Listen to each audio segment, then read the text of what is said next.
एक बार की बात है। गांव अरखपुर में अनूप और अनन्या नाम के दो भाई बहन रहते थे। अनूप बड़ा था और अनन्या छोटी। उनके माता पिता पिता प्रदीप और माता रिंकी गरीब थे, लेकिन दिल के बहुत अच्छे थे। परिवार गरीबी में दिन काट रहा था। हर रोज का भोजन जुटाना मुश्किल था। अनूप जंगल में जाकर तालाब से मछलियां पकड़ता ताकि परिवार का पेट भर सके। एक दिन अनूप तालाब की ओर जा रहा था। अचानक उसे रास्ते में एक चमकती हुई चीज दिखाई दी। आखिर ये क्या है? अब मुझे पास जाकर देखना होगा। वो आगे बढ़ा और देखा वो एक पुराना चिराग था। उसने जैसे ही चिराग को हाथ में लेकर रगड़ा, अचानक उसमें से एक जिन निकल आया। जिन के प्रकट होते ही अनूप डर गया और घबराकर बोला, मैंने कुछ नहीं किया, मुझे माफ कर दो। डर मत बच्चे, तुमने मुझे चिराग से आजाद किया है। अब जो भी मांगो मैं तुम्हें खुशी खुशी दूंगा। जिन, अगर सच में देना चाहते हो तो मुझे अमीर बना दो, क्योंकि मैं बहुत गरीब हूँ। मेरे घर में खाने तक के पैसे नहीं हैं। हम रोज तालाब से मछलियाँ पकड़कर ही अपना गुजारा करते हैं। ठीक है बच्चे, मैं तुम्हें एक जादुई आईना देता हूँ। ये कोई साधारण आईना नहीं है। अगर इसमें तुम 1 रुपया रखोगे तो वो 2 गुना होकर बाहर आएगा। 100 रखोगे तो 200 होंगे। 1000 रखोगे तो 2000 मिलेंगे। और धीरे धीरे तुम बहुत अमीर बन जाओगे। जिन, तुमने मेरी मदद करके बहुत ही एहसान का काम किया। मैं हमेशा आभारी रहूंगा। ध्यान रखना बच्चे, ये आईना जितना फायदा देगा उतना ही नुकसान भी कर सकता है, क्योंकि ये सिर्फ निर्जीव वस्तुओं को 2 गुना करता है।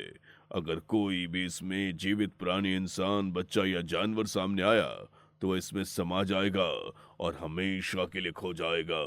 और एक बात याद रखना, जब भी इसमें कुछ रखो पीछे हट जाना। अगर तुम अपना चेहरा इसमें दिखाओगे तो तुम भी हमेशा के लिए इसके भीतर चले जाओगे। ठीक है जिन, मैं सावधानी से इसका उपयोग करूंगा।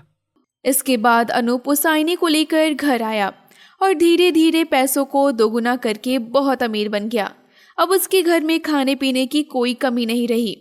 बहन अनन्या और माता पिता रिंकी और प्रदीप भी सुखी से रहने लगे। धीरे धीरे अनूप का परिवार इतना अमीर हो गया कि उन्होंने बड़ा मकान भी बनवा लिया। गांव के लोग हैरान थे। आखिर इतने कम समय में अनूप इतना अमीर कैसे हो गया? गांव वालों को शक होने लगा और उन्होंने धीरे धीरे पता लगा लिया कि उसके पास एक जादुई आईना है। एक दिन जब अनूप, अनन्या और माता पिता रिंकी और प्रदीप बाजार गए हुए थे, गांव वाले चोरी छिपे उसके घर पहुंचे और वो जादुई आईना चुरा ले गए। लालच में अंधा होकर गांव वालों ने उस आईने का उपयोग करना शुरू कर दिया। उन्होंने उसमें पैसे रखने की बजाय अपने चेहरे दिखा दिए। जैसे ही उन्होंने ऐसा किया, पूरा गांव उस आईने में समा गया। सिर्फ 2 लोग बचे, क्योंकि वे आईने के पीछे खड़े थे। वो दोनों दौड़ते भागते अनूप के पास पहुंचे और रोते हुए बोले, बचा लो अनूप, हमारे माँ बाप, हमारे भाई बहन, पूरा गांव उस आईने में समा गया है। हमने तुम्हारा आईना चुराया था, अब हमारी मदद करो। अनूप बहुत दुखी हुआ। वो तुरंत जंगल गया और जिन्न को पुकारा और फिर जिन्न प्रकट हुआ। उसने सारी घटना जिन्न को बताई और कहा, जिन भाई, कृपया करके मेरे गांव वालों को बचा लो। उन्होंने गलती की है, लेकिन ये सब मेरे लोग हैं। ठीक है बच्चे, मैं उन्हें बचा सकता हूँ, लेकिन इसकी कीमत चुकानी होगी। जितना भी धन तुमने आईने से कमाया है वो सब खत्म हो जाएगा। तुम्हारा परिवार फिर से गरीब हो जाएगा। अनूप थोड़ी देर सोच में पड़ा, फिर बोला, धन से बढ़कर हमारे गांव वालों की जान है।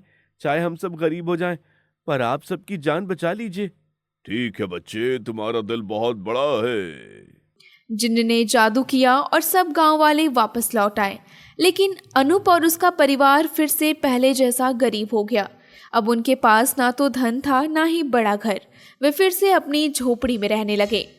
लेकिन गांव वालों ने ये देखा कि अनूप ने अपनी अमीरी की कुर्बानी देकर सबकी जान बचाई है। अनूप ने हमारी मदद की है, अब हमें भी इसका साथ देना चाहिए। गांव वाले के लोग खुश होकर अनूप, अनन्या, प्रदीप और रिंकी की मदद करने लगे। कोई उन्हें खाना देता तो कोई पैसा देता। धीरे धीरे परिवार ने मेहनत से अपनी एक छोटी सी दुकान खोली और फिर से गुजारा करने लगे।